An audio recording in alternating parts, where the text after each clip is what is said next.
Apocalipse essencial. É o que nós precisamos saber a respeito do assunto fim do mundo. Hoje nós trouxemos um tema importante para o povo de Deus, que trata dos falsos cristos e dos falsos profetas. Esta profecia a respeito do aparecimento dos falsos cristos e dos falsos profetas, ela se encontra na palavra do próprio Filho de Deus, de Jesus Cristo, nosso Senhor, quando ele fez o seu sermão profético.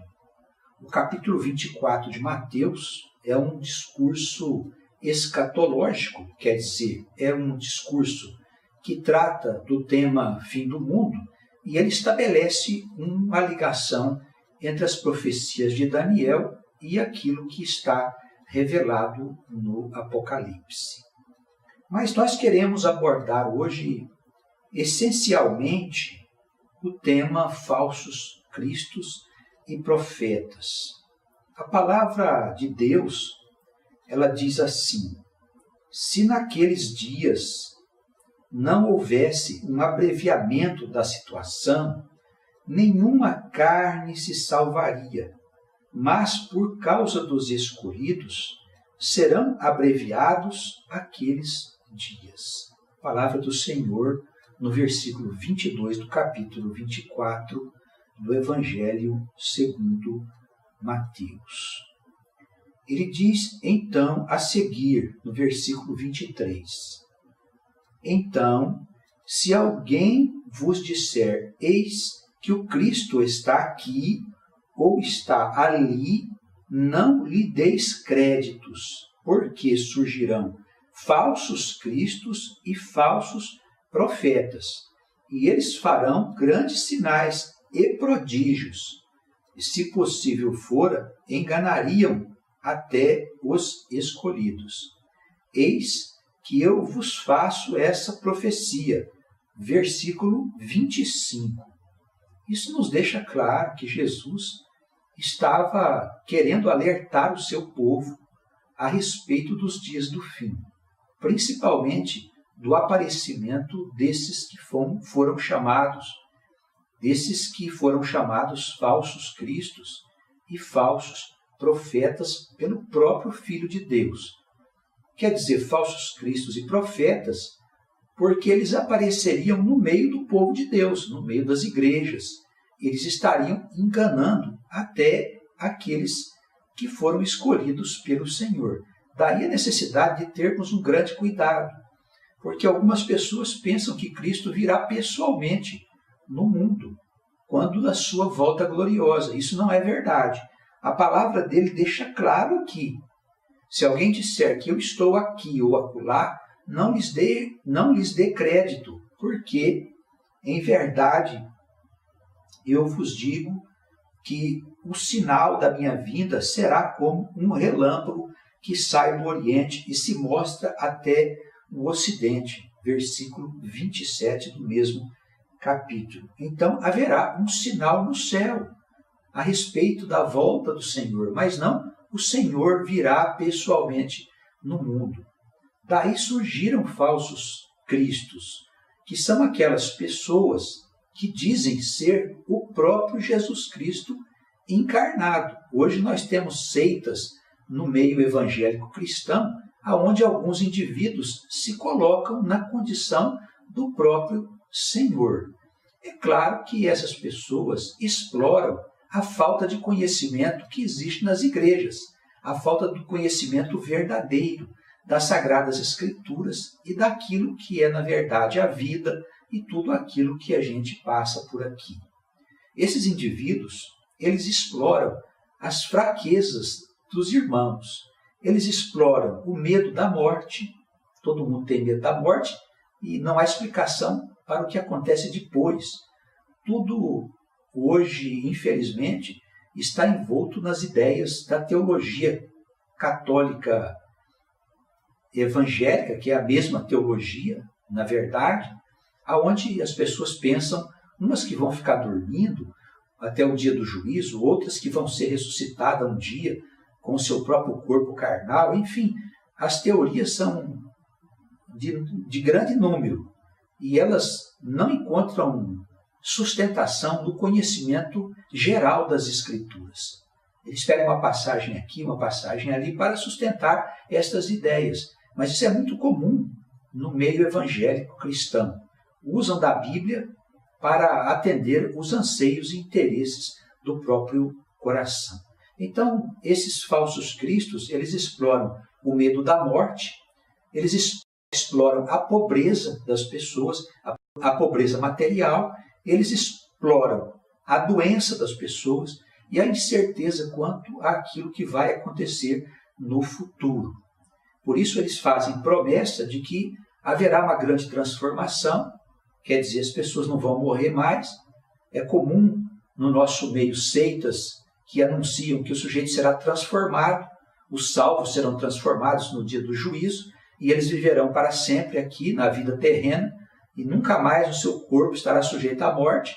Isso contraria o ensinamento dos profetas nas Escrituras e o povo de Deus não deve dar ouvidos a esse tipo de doutrina.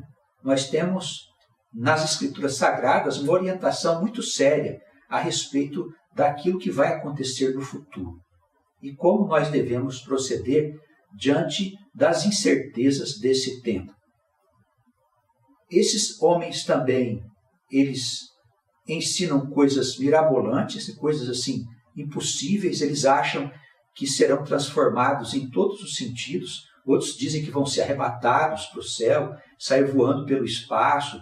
São teorias as mais estapafúrdias possíveis. Para nós que somos o povo de Deus, nós não devemos fugir da racionalidade dos escritos sagrados, da inteligência dos escritos sagrados, para darmos ouvidos a esse tipo de profecia. Eles também exploram a falta de conhecimento das Escrituras para nós, o povo de Deus, conhecer a palavra de Deus, conhecer a interpretação dos livros sagrados, tanto do Velho quanto do Novo Testamento, é uma salvaguarda para nós, é uma segurança para nós, para a gente não cair na mão desses falsos espíritos. Eles usam a Bíblia de maneira distorcida. Bom, isso aí todo mundo faz da Bíblia o que bem entende. Não é uma passagem ali que contraria aquilo que o sujeito está falando, ele nem olha para ela. Ele pega só a passagem que é de interesse dele e do grupo que ele representa, para poder desenvolver as suas teologias, as suas doutrinas.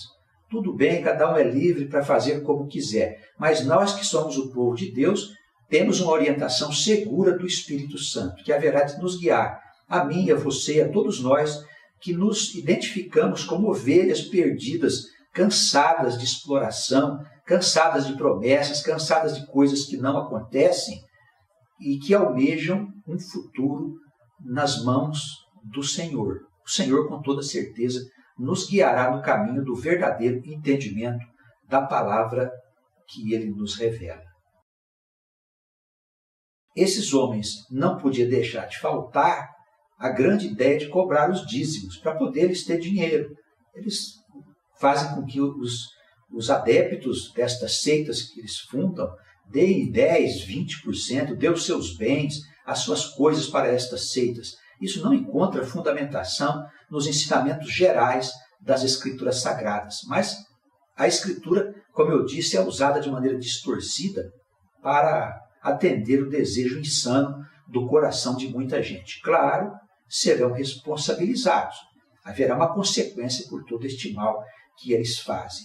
E por fim, nós temos aquilo que o Senhor chamou de falsos profetas, que são homens mesmo, falsos pastores, que em vez de cuidar das ovelhas, eles engordam comendo as próprias ovelhas, quer dizer, fazem das coisas de Deus um verdadeiro negócio para eles. Não estamos aqui acusando A, B ou C, mas você que se sente uma ovelha da casa do Senhor e que se sente explorado, você pode ter certeza que não tem necessidade de que alguém te guie no caminho. Nós temos o Espírito Santo e Ele haverá de nos guiar no caminho do bem e da verdade.